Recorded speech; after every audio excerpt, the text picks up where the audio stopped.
Muy buenas tardes, queridos hermanos, hermanas en Cristo. Les saludo en Voz de Vida desde San Antonio, Texas, Virgen de Guadalupe Radio, invitándolos a que nos sigan en nuestra aplicación de Virgen de Guadalupe Radio 1380 AM de la radio en San Antonio y en nuestras redes sociales también, llámese Facebook o YouTube. Es una alegría para mí compartir con ustedes el día de hoy este programa y un tema que nos va a llevar quizá algunas semanas, pero que vale la pena que retomemos, ya que pues es la razón fundamental de nuestra participación en la iglesia, de la existencia de la misma iglesia. Y vamos a hablar de lo que es la evangelización. Y para ser un poquito más específico, vamos a hablar de lo que es la nueva evangelización. Esa que Juan Pablo II exhortó para que se llevara a cabo en nuestro tiempo. Nos ponemos en las manos del Señor en el nombre del Padre, del Hijo y del Espíritu Santo. Amén.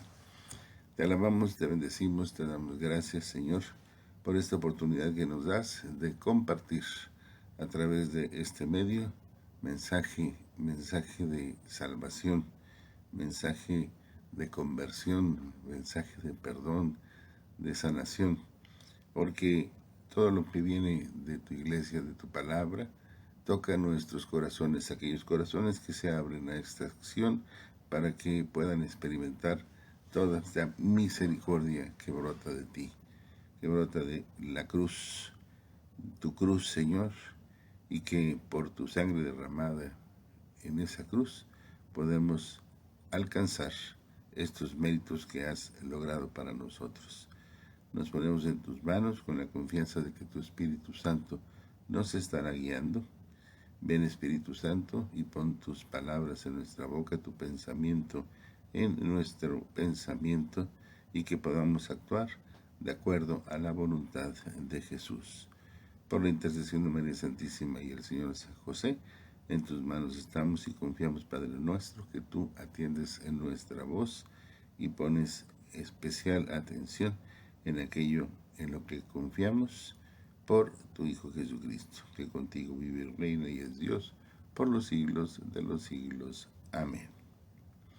Bien, vamos a entrar en este programa que es conocer un poquito de esto, de la nueva evangelización. Y como dije al principio, nos va a llevar quizás algunas semanas, ya que es un tema inagotable, es amplio, sí, y que si hablamos de una nueva evangelización es porque ya tuvimos una evangelización. Pero hablando de evangelización, debemos asumir una cosa. La evangelización es el primer paso en el camino hacia el encuentro definitivo con Jesucristo en la vida eterna, ¿sí? Lo digo porque muchas veces llega a suceder que aquellas personas que tienen una experiencia de una evangelización fundamental, de un retiro de evangelización, ¿sí? Creen que como que eso ya fue suficiente, llámese retiros de Acts, retiros de Emaús, curso Nueva Vida, cursillo de cristiandad, etcétera, etcétera. Es una primera experiencia que es unos primeros pasos. San Pablo después lo describe precisamente en sus cartas cuando él habla de que ustedes son apenas unos niños que están bebiendo lechita. Falta el alimento sólido, es decir, el día a día, el ir formándose, el ir creciendo en la fe, el ir madurando esa fe, para que el día de mañana, en el mundo futuro, podamos verdaderamente tener el encuentro definitivo con Cristo.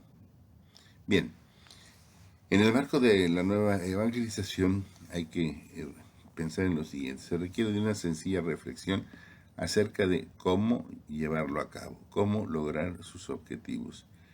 Y esto nos lleva a pensar en el método de la misma.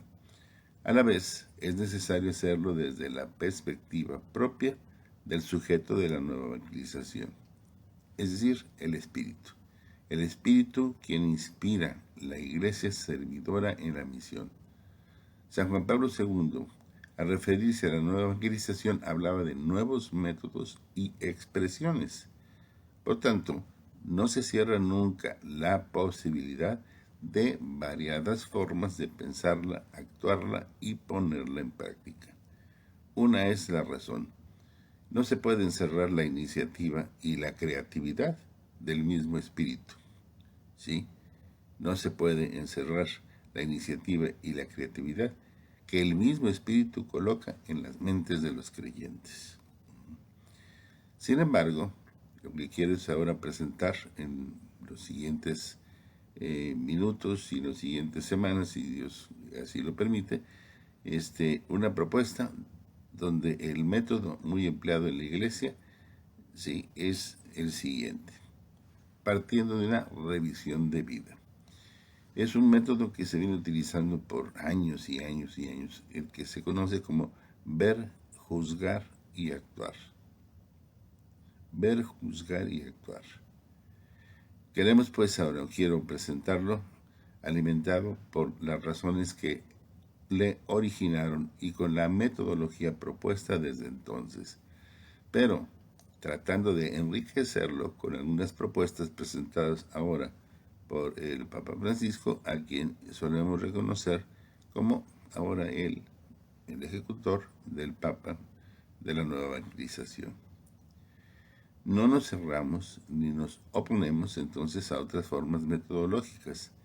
Sencillamente lo que buscamos ahora es profundizar en esta herencia recibida hace casi 100 años.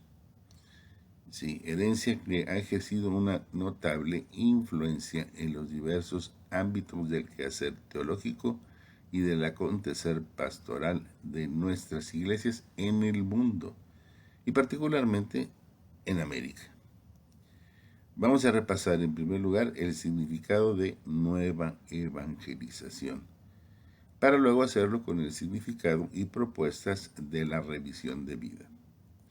Entonces vamos a seguir la invitación presentada por Juan 23, de ver cómo ese método nos ayuda a leer los signos de los tiempos. A partir de todo esto, lo que quiero presentar es el nuevo movimiento del cual nos habla el Papa Francisco en Evangelii Gaudium. Esto que se conoce como primeriar, involucrarnos, acompañar, fructificar y festejar. Este método nos permitirá enmarcar en los tiempos modernos y actuales el método de ver, juzgar y actuar. Este movimiento, nos indica el Santo Padre, se realiza en unos ámbitos concretos: el tiempo, la realidad, unidad de todo, que genera principios propios de acción. Por supuesto que debemos de ver los sujetos que se deben tener en cuenta en la aplicación de este método de la nueva evangelización. Se trata pues de una propuesta, de un ensayo. Entonces, vamos a ver si esto puede enriquecer y mejorar tus reflexiones. La evangelización es la tarea y misión esencial de la iglesia, ¿sí? Fíjate muy bien, esto es importantísimo. Es la tarea y misión esencial de la iglesia. En otras palabras, la iglesia dejaría de serlo si no evangelizara. Es decir, la razón de existir de la iglesia es la evangelización. Y si no evangeliza, entonces no tiene ninguna razón para existir. A lo largo de la historia, la iglesia ha venido cumpliendo esa tarea. Para esto, con el dinamismo de la encarnación de Jesús, se inserta en la historia de la humanidad y en cada uno de los pueblos para anunciar así el Evangelio del Señor. Entonces, pues, la iglesia, así de simple, vive para evangelizar. Que quede esto de verdad muy claro. La iglesia vive para evangelizar.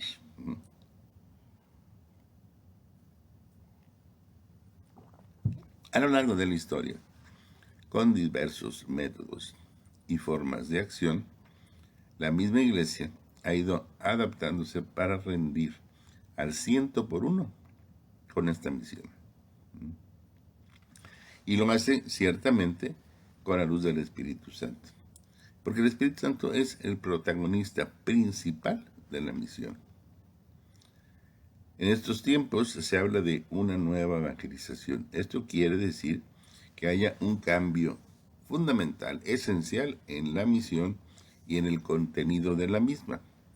San Juan Pablo II le da las características a esa nueva evangelización cuando afirmó que se trataba de nueva en métodos, nueva en expresiones y nueva en ardor.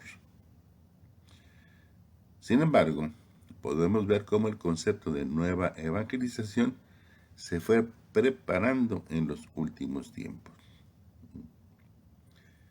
Lo verdaderamente nuevo no es el hecho de la evangelización que, como ya hemos dicho, la Iglesia lleva a cabo desde el mismo día de Pentecostés, es decir, hace ya más de 2000 años, en que algunos de los que estaban presentes pensaron que los apóstoles estaban borrachos y se fueron, mientras que otros, a los que Pedro les anuncia la resurrección de Cristo, asombrados por lo que están viendo y escuchando, con el corazón compungido, como dice la Escritura, le preguntaron: hermano, ¿qué tenemos que hacer? Y Pedro contesta: arrepiéntanse de los pecados, bautícense y recibirán el Espíritu Santo. Y esto nos lo confirma el libro de los Hechos de los Apóstoles en el capítulo 2, versículos 13 al 42. Lo verdaderamente nuevo es la situación del mundo. Después de la Segunda Guerra Mundial, donde los 5 grandes se lo reparten según los criterios ideológicos con que participaron en la guerra, al fin de la cual derrotaron al modelo del nacionalsocialismo, la Europa oriental y China continental quedaron bajo la férula del marxismo ruso y la Europa occidental, con el Japón incluido, bajo el poder de la plutocracia angloamericana. A partir de este terrible acontecimiento comenzó una nueva etapa, la cual hubo de enfrentar la Iglesia: el secularismo, la descristianización y el relativismo ético. Todo esto es un desafío para la misión evangelizadora de la Iglesia y va obligando a pensar entonces en una nueva evangelización. La situación de la Iglesia es delicada, pues debe responder a nuevos desafíos con una manera propia de ver las cosas y de presentarse en el mundo. La rigidez vivida durante muchos siglos, luego del Concilio de Trento, impedía una acción misionera que atendiera los nuevos retos. No resulta tan fácil dar las respuestas ante el proceso de secularización. La Iglesia no se había preparado tanto para esto, lo cual resultaba novedoso. Desde Francia se empieza a sentir la apertura hacia un proceso de renovación de la acción pastoral de la Iglesia y, por tanto, de su misma teología. En este movimiento van a influir el cardenal Newman y la Escuela de Oxford, sobre todo con sus propuestas de carácter eclesiológico. Chenum, Conger y de Lubac, entre otros, son hombres de teólogos que dieron un impulso a esta nueva manera de hacer teología y pastoral. Se centraban en el diálogo con la historia. En estos intentos de renovación católica están presentes con sus aportes y confusiones los problemas que la Iglesia tendrá que asumir y clarificar para poder convocar oportunamente a una nueva propuesta de nueva evangelización en la sociedad actual. Pío XII, sobre todo luego de la Segunda Guerra Mundial, irá dando los pasos para la renovación de la Iglesia. Mantiene y sostiene la continuidad del magisterio pontificio, pero ya comienza a tocar los temas que reclaman los intentos de renovación eclesial y pastoral de la Iglesia. Un ejemplo claro lo vemos en su eclesiología, cuando comienza a hablar de la Iglesia como pueblo de Dios. Como pueblo de Dios. Su sucesor, Juan XXIII, va a dar un paso muy importante, casi como un salto cualitativo. Para el Papa esto era considerado como un paso de transición, porque abrió las puertas y las ventanas de la Iglesia a fin de que penetrara la frescura del Espíritu. Y tuvo la osadía de convocar el Concilio Ecuménico Vaticano número 2. Así se lanzó entonces a la aventura de hacer presente a la Iglesia como servidora de la humanidad y en diálogo con el mundo actual. Va a invitar a leer los signos de los tiempos, con los ojos de la fe y la luz del Espíritu Santo. Y se va a convocar a toda la Iglesia a una tarea muy importante: enfrentar los desafíos de los tiempos modernos para la evangelización. Podemos pues decir que Juan XXIII dio los pasos iniciales para la entrada en la Iglesia de la nueva evangelización. Pablo VI continuará el concilio hasta llevarlo al término. Será el hombre del concilio, ciertamente, 10 años después, luego del sínodo de obispos sobre la evangelización. El Papa entonces da a conocer su exhortación post-sinodal Evangelii Nuntiandi, obra maestra que ilumina los caminos de la evangelización en los momentos actuales. En su discurso final, en la asamblea del sínodo sobre la evangelización, Pablo VI dice lo siguiente: impulso nuevo, capaz de crear tiempos nuevos de evangelización en una iglesia todavía más arraigada en la fuerza y el poder de Pentecostés. En cierto modo, se está adelantando a lo que años más tarde San Juan Pablo II denominará la nueva evangelización. El Papa lo plantea de manera clara y directa. Las condiciones de la sociedad, decíamos al Sacro Colegio Cardenalicio el 22 de junio de 1973, nos obligan, por tanto, a revisar métodos, a buscar por todos los medios el modo de llevar al hombre moderno el mensaje cristiano, en el cual únicamente podrá hallar la respuesta a sus interrogantes y la fuerza para su empeño de solidaridad humana.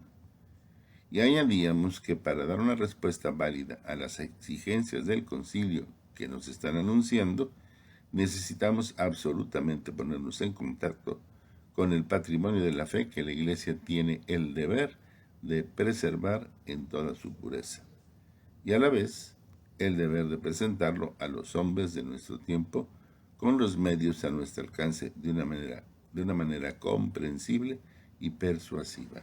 Eso nos lo dice en el número 3 de la exhortación apostólica Evangelii Nuntiandi. Juan Pablo II, el Papa San Juan Pablo II, ¿sí? Él ya habla directamente de la nueva evangelización. Cuando se dirige a los obispos de América Latina, les dice que se requiere una nueva evangelización, insisto, nueva en métodos, en expresiones y en ardor. Y no será la única vez que el Papa lo diga. Esto fue en Santo Domingo, República Dominicana. En muchas ocasiones, y a todos los episcopados del mundo les comienza a mentalizar sobre la urgencia de la nueva evangelización. El Papa intentará a la vez poner a toda la Iglesia en dirección a la nueva evangelización. Con la autoridad que le otorga el ser vicario de Cristo, introduce la fórmula nueva evangelización, acerca de la cual hace referencia más de 300 veces. Con esta expresión, a modo de intuición profética, muestra el camino que la Iglesia debe recorrer con sus múltiples formas de pastoral. Benedicto XVI va a dar algunos pasos concretos, entre ellos la creación del Pontificio Consejo para la promoción de la nueva evangelización. He decidido crear un nuevo organismo en forma de Consejo Pontificio con la tarea de promover una renovada evangelización en los países donde ya resonó el primer anuncio de la fe y están presentes iglesias de antigua fundación, pero que están viviendo una secularización progresiva de la sociedad y una especie de eclipse de Dios, que constituyen un reto para encontrar los medios adecuados con la finalidad de volver a proponer la verdad perenne del Evangelio de Cristo. Como se puede observar en el texto, uno de los mayores intereses del Papa es la atención a las comunidades donde resonó el primer anuncio del Evangelio y que están atravesando por situaciones que él identifica como eclipse de Dios. Y esto mientras que él todavía era cardenal y después como Benedicto XVI también. Es decir, evangelizar a los que ya habían sido evangelizados. Evangelizar a los bautizados, en pocas palabras. San Juan Pablo II reta de modo especial a las iglesias de Latinoamérica a renovarse, conservando el depósito de la fe, haciendo presente la misión apostólica y pastoral de la Iglesia conforme a los postulados de la nueva evangelización. ¿Cuáles son los postulados de la nueva evangelización? Vuelvo a repetir: nueva en sus métodos, nueva en su ardor, nueva en su expresión. Sí, en la carta apostólica Ubicumque et Semper de Benedicto XVI dice que la fundación del Consejo Pontificio para la promoción de la nueva evangelización es, sin lugar a dudas, el modo de responder a San Juan Pablo II a San Juan, el Beato Juan XXIII, cuando convocó al Concilio Vaticano II para lograr instaurar una nueva relación Iglesia-Mundo. En la carta del Papa Benedicto XVI, esta nueva relación se debe dar por medio de una adecuada laicidad que respete el orden natural y las ordenaciones propias del orden temporal. Entonces afirma el sentido sacral, creacional del cosmos, genera una conciencia religiosa para percibir la presencia de la historia de la salvación en medio de la historia, que construye el hombre y que evita toda forma de clericalismo en el servicio, orientación y desarrollo de los cuerpos intermedios de la sociedad.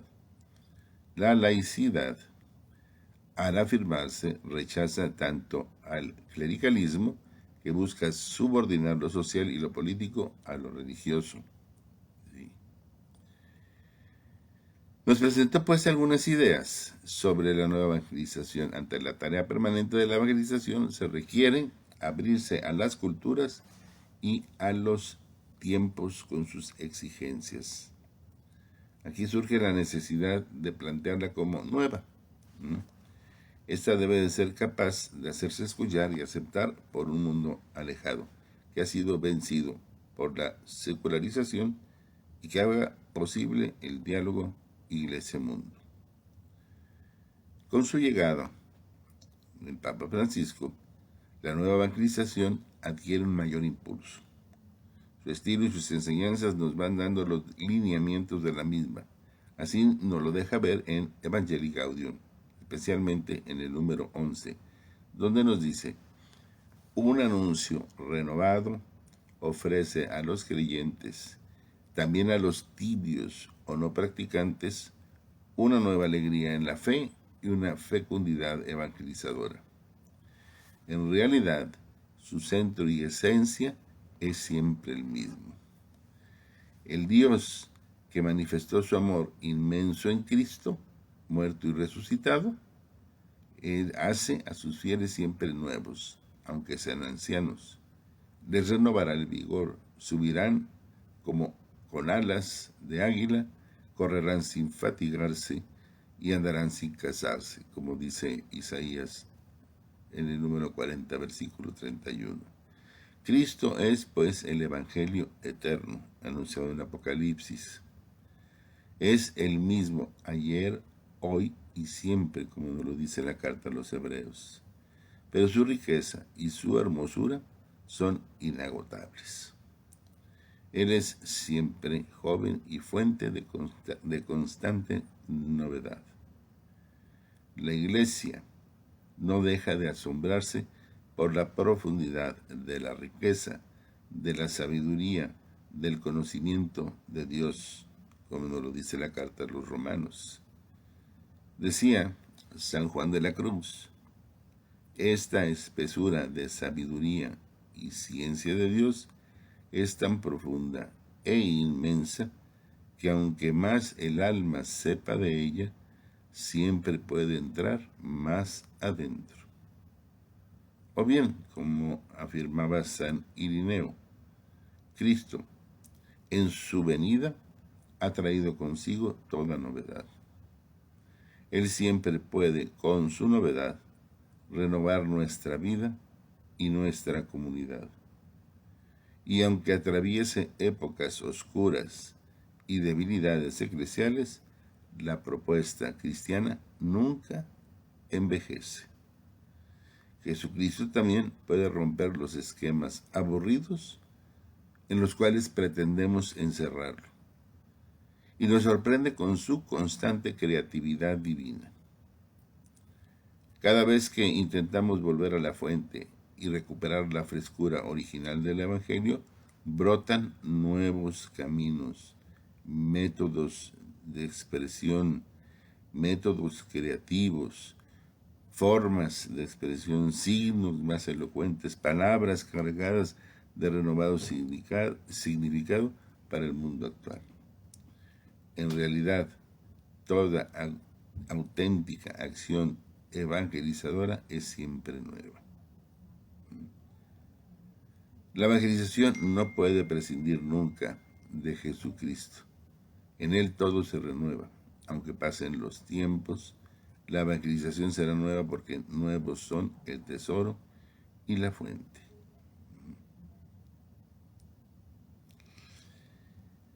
Francisco va a pedir que la iglesia siempre esté en salida, es decir, una iglesia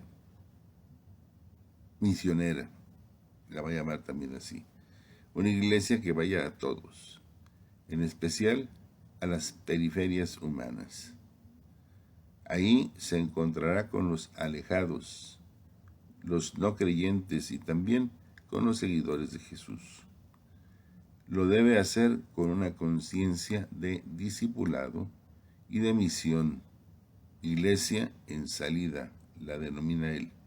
Y nos recuerda a todos los creyentes y seguidores de Jesús que somos discípulos y misioneros. La nueva evangelización además tiene que ver con la edificación de la civilización del amor, anticipo del reino de Dios y anuncio testimonial de la aceptación de la liberación del Señor Jesús. Para la realización y puesta en marcha de la nueva evangelización, con sus métodos, entusiasmo, ardor y expresiones, es necesario plantearse un itinerario, como lo indicó San Juan Pablo II. Nuevos métodos van apareciendo en el horizonte. Sí. Todo dentro del marco de una decisión y entusiasmo que permita la realización del acontecer evangelizador. Parresía, ¿sí? El poder de la palabra. No faltan las propuestas de métodos, los ejercicios de planificación, las invitaciones a las acciones misioneras. Por eso, enseguida quisiera dar un paso de acuerdo a lo que nos planteamos en la propuesta que les presentamos. Vamos a ver un método. Este ha sido asumido desde hace años y suele ser el empleado en muchas acciones eclesiales. Vamos a verlo bien enmarcado desde lo que se le dio origen y cómo lo vamos a ver como un camino para asumir con alegría el desafío de la nueva evangelización. Para esto vamos a valernos entonces de algunas indicaciones del Papa Francisco. Estas mismas nos van a permitir darle una concreción y nos ayudarán a asumirlo desde el horizonte y dinamismo de la encarnación. Se trata del método ya mencionado, ver, juzgar y actuar. Pero mejor visto desde lo que le originó, es decir, una revisión de vida.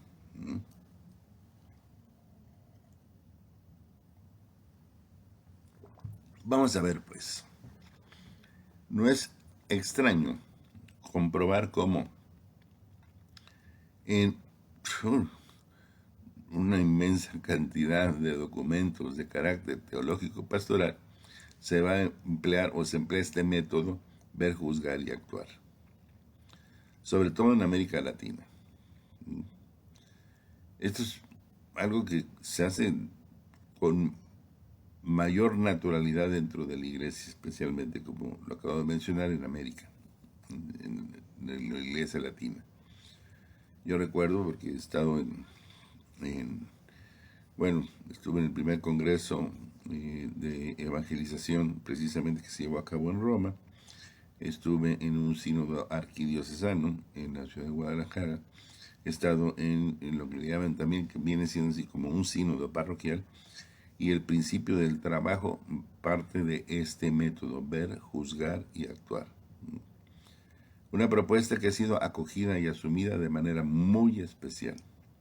Y nace, como lo vamos a ver, de una experiencia muy original, denominada revisión de vida. Esto ha sido de mayor beneficio, sobre todo, para la motivación y participación en el diseño de los planes pastorales y compromisos evangelizadores. En otras palabras, es partir de una realidad.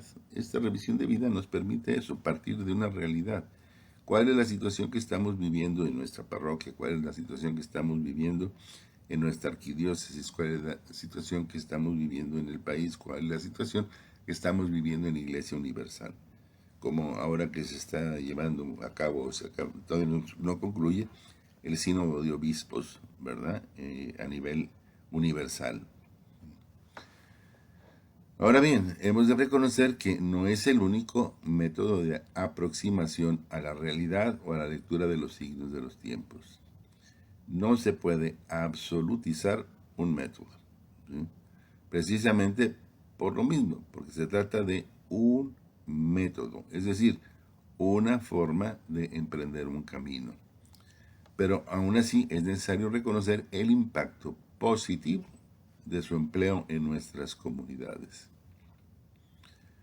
Una dificultad concreta que nos encontramos en cuanto al método ver, juzgar, actuar es el siguiente. Se ha vaciado de su contenido original, entonces resulta ser un ejercicio más bien hecho desde fuera y sin una vinculación directa con lo que se ve, se juzga y desde donde emanan, es decir, surgen compromisos. Me voy a explicar. Quien lo propone en pocas ocasiones trata de ver la realidad desde fuera, sin estar tan involucrado en ella. Es fácil ver el entorno y no verse dentro de ese entorno. Pero estás viendo la realidad. Es un defecto producido por la necesidad de buscar diagnósticos a como dé lugar. Es como el médico que está buscando cuál es la raíz del problema de la salud de su paciente. Él no lo está experimentando, pero está haciendo ese análisis, ¿sí? Entonces no se falla en la exposición de la realidad, pero se le suele ver más desde fuera como si se tratara de algo que no es propio. Es decir, que en el caso de que lo sea, como algo que puede pasar o que vemos con ojos más científicos o sociológicos o que con los ojos de la propia experiencia de la fe. Vas a verlo con más claridad. Entonces, ves las cosas con más certeza. Esto provoca otra característica que no es la mejor: el juzgar. Es una iluminación doctrinal, teológica. Entendamos este juzgar no como criticar, no como de repente acusar o señalar, no. Puede resultar más bien un ejercicio hecho también desde afuera. Entonces, se corre el peligro de hacer reflexiones buenas, hermosas y ciertas, pero más como para decir que se sabe teología o que hay todo un acervo doctrinal sobre la temática o problemática que se está viendo. Así, más bien encontramos entonces referencias que son necesarias y buenas, pero no desde el compromiso propio de quien estaría viendo desde su participación y pertenencia a la realidad vista. Porque no se trataría entonces de una reflexión iluminadora, tanto para la realidad como para el sujeto que está viendo. En este mismo orden de ideas, el actuar será constituido por una serie de propuestas que apuntan a compromisos concretos que habría que llevar a cabo para enfrentar la realidad vista. También se corre el peligro de poder proponer una serie de compromisos previamente diseñados o pensados y que se enmarcarían en la reflexión anterior, ver, juzgar.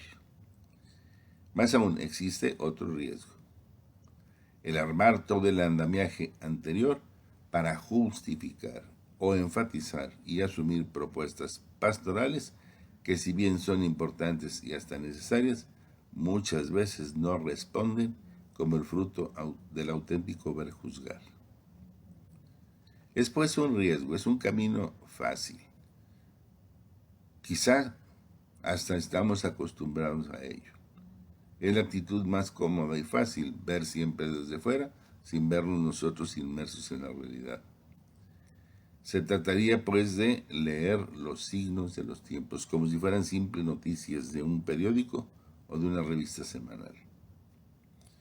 Por eso es bueno recordar los orígenes de este método en la propuesta de la revisión de vida. En 1925, Joseph Cardin funda la Juventud Obrera Católica y con ella el método de la revisión de vida. La Juventud Obrera Católica nace en un contexto muy especial debido al alejamiento de las grandes masas obreras de la Iglesia, ante lo cual había que dar una respuesta de carácter evangelizador. Es una nueva forma de ejercer el apostolado, con lo cual se rompe el verticalismo clerical de la acción evangelizadora. Así pues, entonces los laicos pueden participar en el apostolado de la jerarquía. A la vez, es una novedosa forma de educar en la fe. Se va a los ambientes donde se vive y se trabaja. Esta original forma de apostolado va a ir exigiendo una forma que sea eficaz. Por eso es que se propone el método de la revisión de vida, ver, juzgar y actuar. Años después, cuando habla de los laicos el Concilio Vaticano II, asumirá este método. Va a decirnos, puesto que la formación para el apostolado no puede consistir solo en la instrucción teórica, desde el principio de su formación, el laico debe aprender gradual y paulatinamente a mirar, juzgar y actuar a la luz de la fe, a formarse y a perfeccionarse a sí mismo, junto con los otros, mediante la acción, y a avanzar así en el servicio activo de la Iglesia.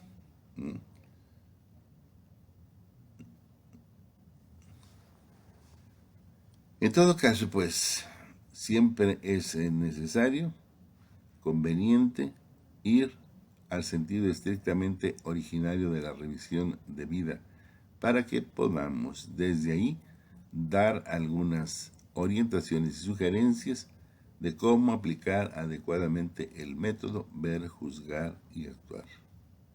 Y así pues, entre otras cosas, podemos evitar las confusiones que algunos tienen al hablar de la forma como se ha de llevar a cabo la revisión de vida. Sí. Este llamado método a algo que está más allá de todo método. En primer lugar, al revisar los orígenes y el sentido de la revisión de vida, hay que tener en cuenta el ámbito y las condiciones con las cuales se debe de llevar a cabo. Se trata, pues, en primer lugar, de un método que en sus orígenes, regresando con la Juventud Obrera Católica, requiere la existencia de un equipo, una especie de grupo de vidas o comunidad eclesial. Según el lenguaje de hoy, así le llamaríamos, una comunidad eclesial, aunque no se descuida la acción y reflexión individual personal. Es un método para ser empleado por un grupo de compañeros y amigos o evangelizadores, pero no es una actividad individual. En esto se diferencia de los así llamados métodos de oración. Entonces se privilegia lo comunitario eclesial. Los fundamentos de esta realidad nos la brindan algunos textos bíblicos. Sí. En resumidas cuentas, textos que nos dicen: ayúdense a cargar mutuamente las cargas. Desde esta experiencia comunitaria eclesial se puede entender el fin de la revisión de vida, unir la vida a la fe y hacer de la vida cotidiana asunto de eternidad. Se parte pues de la propia experiencia en la cual uno está inmerso. No es trasvasar datos tomados de diversas fuentes, aun cuando esto se puede tomar en cuenta, sí, pero esto es más bien desde la misma experiencia y realidad donde se vive. En otras palabras, se parte de la propia vida, de la propia experiencia. Con esto se podrá dar un paso necesario, la lectura de esa realidad de vida desde la propia fe. Es lo que algunos denominarán el inicio de una espiritualidad del acontecimiento. Entonces esto busca ver el acontecimiento desde la propia vida y ver qué nos dice la palabra de Dios para poder actuar debidamente, corregir o renovar según los casos. Es, en el fondo, la capacidad para poder hacer una lectura evangélica de los signos de los tiempos.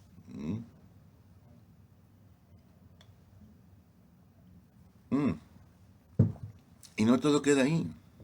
No. Es verdad que se parte de los hechos, de la vida, y no del Evangelio. Pero el Evangelio está allí presente. Cristo mismo va a hablarnos desde esa misma realidad vivida o dentro de la cual nos movemos. Es experimentar la propuesta de Jesús en el Evangelio. Porque donde 2 o 3 estén congregados en mi nombre, ahí estoy yo en medio de ellos, nos dice Mateo 18:20. Se trata pues de leer, revisar la vida en el nombre del mismo Señor Jesús. Esto exige la toma de conciencia de esa presencia continua del Señor en la realidad donde se vive y cómo su Espíritu nos ayuda a descubrirla. Se puede correr el riesgo de querer manipular la palabra, pero si se hace con la sencillez y sabiduría de la fe, se podrá sentir la luz del Espíritu. Y entonces, la estrecha relación vida-fe. Por eso, la necesaria actitud de oración para poder descubrir esa presencia. Una revisión de vida que no incluya la plegaria sincera e iluminadora termina por ser un ejercicio de psicología social y nada más. La oración abre a la trascendencia, la reflexión, y podrá hacer que las conclusiones, es decir, el actuar, se corresponda a lo vivido y al necesario crecimiento subsiguiente. Desde esta perspectiva, es como se podrá entender mejor lo que significa la revisión de vida. Es decir, es releer los acontecimientos a la luz de la palabra. Dejarse interpelar por ambas y poder así sacar serias conclusiones para un crecimiento personal y comunitario. De ahí la importancia de no reducirla a un simple ejercicio de mirar. Más bien se trata de un contemplar, lo cual conlleva ver viéndose, ¿sí?, dentro de la realidad. Ver cómo la palabra de Dios ilumina a ambos, la realidad y quien vive dentro de esa realidad. Conlleva un paso que va desde el análisis y visión de la realidad hasta la toma de conciencia de lo acontecido e iluminación de la fe.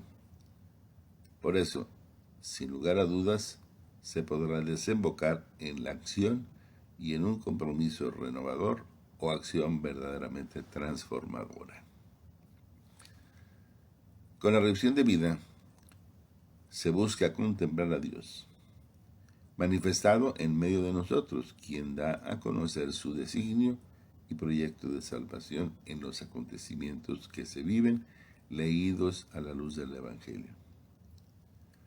Una consecuencia clara de la revisión de vida es el encuentro con Dios, la apertura y disponibilidad para cumplir su designio de salvación y la docilidad al Espíritu, porque finalmente el Espíritu es quien conduce e inspira la vida nueva del creyente. Con ello, se nos invita a tener, como dice Filipenses 2:5, los mismos sentimientos de Cristo Jesús.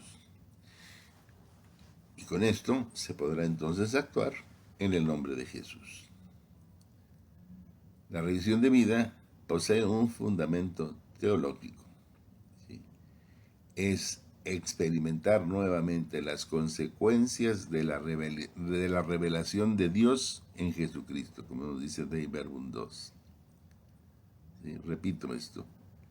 La revisión de vida posee un fundamento teológico que consiste en experimentar nuevamente las consecuencias de la revelación de Dios en Jesucristo por su Pascua, con la cual se ha transformado la historia de la humanidad.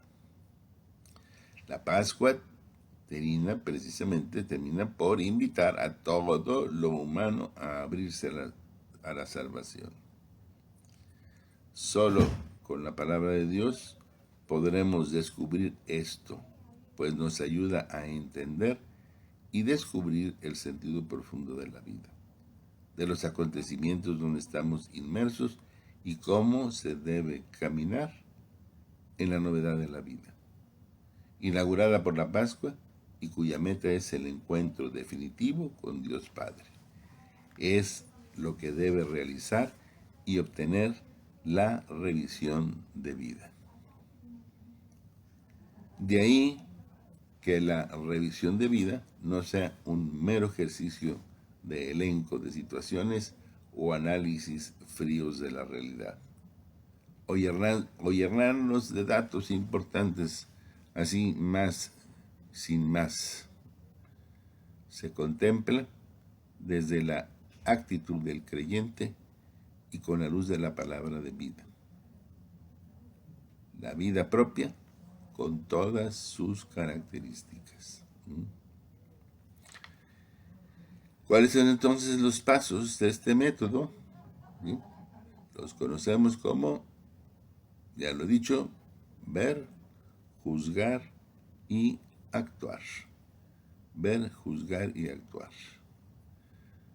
Ver.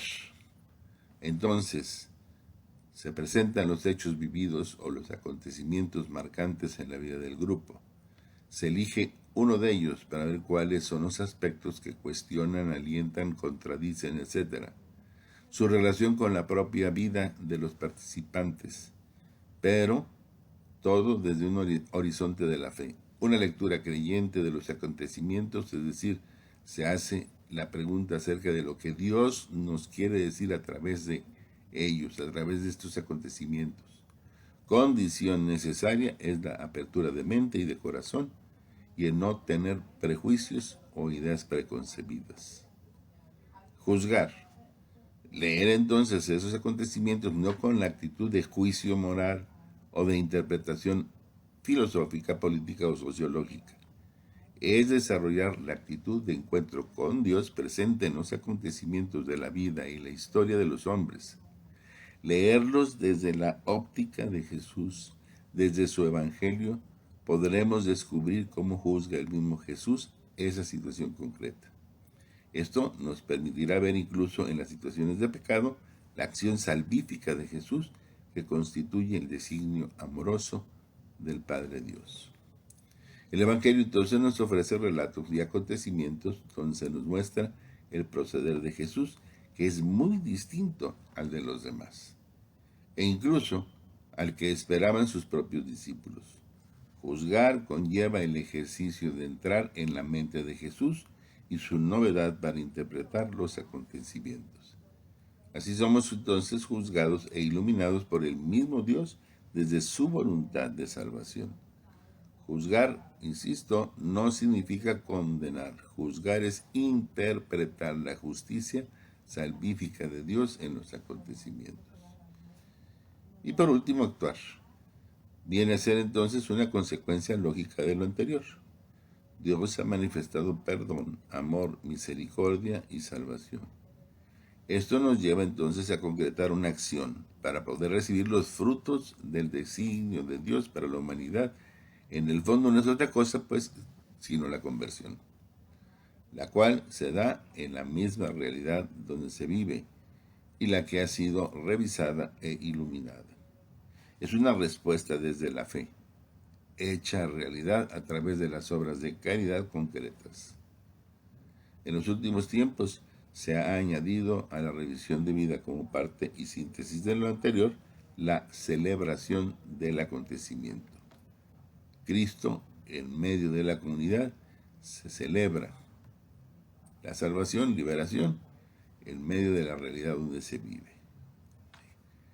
Luego de esta síntesis, entonces, apretada sobre lo que es la revisión de vida, podemos dar otro paso, observar y tratar de entender los auténticos términos del método ver, juzgar y actuar, en el cual solemos emplear con harta frecuencia en la iglesia. Nos puede servir como punto de entrada a esta reflexión palabras de René Beaulieu, que vamos a estar viendo la próxima semana. Entrar ya en algo más concreto de este ver, juzgar y actuar. Gracias, queridos hermanos, por acompañarme esta hora en Voz de Vida. Me da mucho gusto poder compartir con ustedes. A todos Los tengo presentes en mis oraciones y les pido sus oraciones también para su servidor. Dios les bendice y hasta la próxima semana.